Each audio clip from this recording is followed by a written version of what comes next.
প্রিয় ভিউয়ার্স, আমি আব্দুর রব দুলাল। আজকে এই গ্রামের শাহ-সুনিবিড় সুন্দর পরিবেশ থেকে জানাই আপনাদেরকে সালাম, শুভেচ্ছা এবং অভিনন্দন।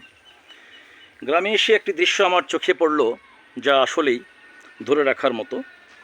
দেখতে পাচ্ছেন, এখানে বেশ কিছু গ্রামীণ সভ্যতার মানুষ, যারা একটি বাঁশঝাড়ের সেই ছায়াতলে প্রচণ্ড রৌদ্রদীপ্ত আবহাওয়ায় খরতাপের কারণে প্রচণ্ড গরম প্রবাহিত হচ্ছে, সেই গরমের মধ্যে তারা একটু শান্তির নিঃশ্বাস নেওয়ার জন্য বাঁশঝাড়ের ছায়ায় সবাই দল বেঁধে একসঙ্গে বসে এখানে প্রশান্তির একটি ছায়া-সুনিবিড় পরিবেশে প্রশান্তির একটি ধারা নেওয়ার জন্য তারা চেষ্টা করছে।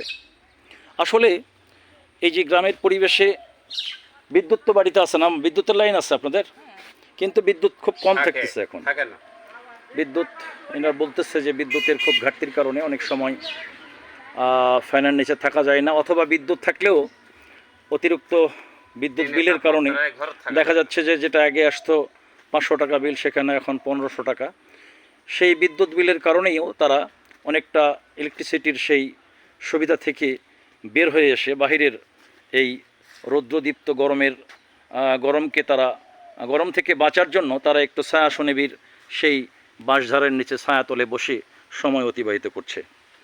এই যে বৃদ্ধ মা, একদম অশীতিপর বৃদ্ধ বয়স হয়েছে, এই গরমের তাড়নায় বাঁশঝাড়ার নিচে বসে আছে। এরকম অনেক বৃদ্ধ মায়েরা এখানে গ্রামীণ পরিবেশে, এই যে এক বাবা এখানে বসে আছে, এরকম অনেকেই। আসলে গ্রামগঞ্জের যেখানে যাই, পাশেই পুকুর, এখান থেকে মাছও দেখা যায়। পুকুরের দেখেন মাছগুলো সম্ভবত দেখা যাবে, দেখতে পাচ্ছেন কিনা, আমাকে দেখে ডুব দিল মাছগুলো ভেসেছিল। হ্যাঁ, মাছগুলো ভেসেছিল, আসলে সুন্দর দেখা যাচ্ছিল, দেখাতে পারলাম না বোধহয়। তো এই গ্রামীণ পরিবেশ থেকে আপনাদেরকে আবারও শুভেচ্ছা জানাই। কথা দিয়েছিলাম যেখানেই যাব সব কিছু আপনাদেরকে নখদর্পণে দেখানোর চেষ্টা করব। সেই প্রতিশ্রুতির ধারাবাহিকতায় আজকে এই গ্রামগঞ্জের সেই ছায়া-সুনিবিড় পরিবেশে সুন্দর একটি আবহাওয়ায় আপনাদেরকে শেয়ার করার একটি প্রচেষ্টা চালালাম। প্রতিশ্রুতির ধারাবাহিকতায় আগামী দিনে এমনি করে আরও কিছু দেখানোর ইচ্ছা রইল। যেখানে যা পাবো সব কিছু এই নখদর্পণে দেখাবো। আজকে পর্যন্তই। আবারও সকলকে সালাম, শুভেচ্ছা এবং অভিনন্দন।